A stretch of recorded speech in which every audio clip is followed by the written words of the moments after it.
Dans un entretien accordé à la télévision argentine, Lionel Messi a fait une annonce importante sur son avenir. Pour en savoir plus, restez bien connectés, on en parle tout de suite. Foot.fr, fournisseur officiel de football. Bonjour à toutes et à tous, bienvenue dans ce nouveau JT Foot Mercato. On le sait tous, c'est difficile, mais la Coupe du Monde au Qatar sera la dernière pour Messi. Il mettra fin à sa carrière internationale pour se consacrer à sa vie en club. Mais son contrat avec le PSG se termine en juin prochain, il serait temps de prendre une décision. Léo Messi est au crépuscule de sa carrière, deux choix s'offrent à lui, rester au PSG ou revenir au FC Barcelone, qui tente de l'attirer depuis quelques semaines. La Pulga aura l'embarras du choix, mais elle ne compte pas se précipiter, comme elle l'a expliqué hier soir sur Direct TV.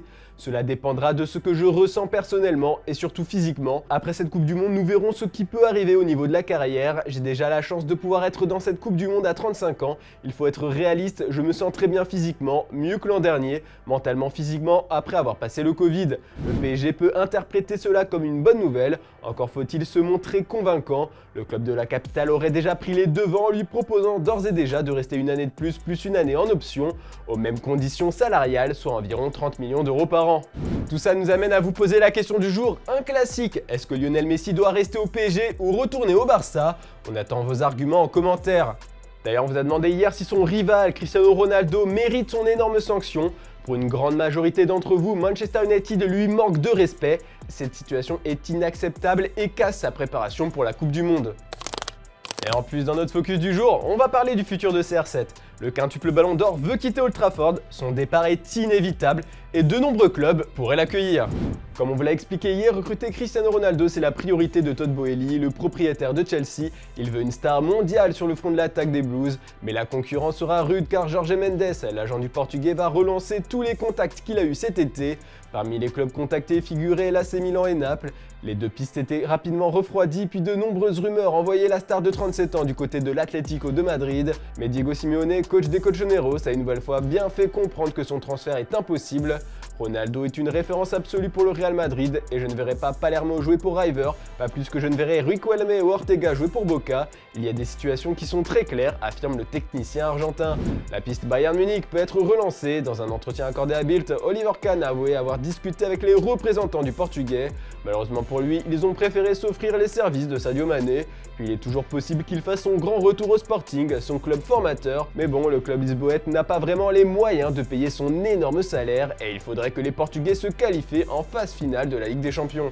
Enfin, le rêve ultime de tout supporter de l'OM, Ronaldo avec le maillot marseillais. Invité exceptionnel de Rotten sans flamme sur RMC ce jeudi, Pablo Longoria a été questionné sur la rumeur. Le président olympien a été cash, c'est économiquement inaccessible pour le club phocéen. Mais bon, au final, peut-être que Ronaldo veut rester à Manchester United. Le Portugais s'est excusé pour son geste sur ses réseaux sociaux et a surtout affirmé que céder à la pression n'est pas une option.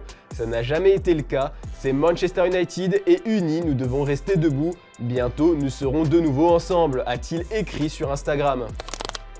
Dans le reste de l'actu, Franck Ribéry a officiellement annoncé la fin de sa carrière. À 39 ans, Kaiser Frank a décidé d'écouter ses genoux qui lui disaient qu'il n'en pouvait plus. Ce vendredi, il a annoncé sur ses réseaux sociaux son souhait de raccrocher les crampons. Le ballon s'arrête, mais pas mes sentiments pour lui, a-t-il publié sur Twitter, où il a également partagé une vidéo. Le désormais ancien ailier du Bayern Munich de l'équipe de France tire sa révérence après 790 matchs en professionnel. La fin d'une carrière longue comme le bras, semée d'embûches et de trophées, du monde amateur à la Ligue des Champions. On a hâte de connaître sa reconversion. Puis notre équipe a été conviée à une conférence de presse pour le Golden Boy 2022. Nous pouvons vous donner le nom du lauréat. Sans surprise, Gavi a été sacré Golden Boy 2022 pour la 20e édition de ce trophée créé par Tuttosport en 2003. L'Espagnol succède donc à son compatriote et coéquipier en club Pedri.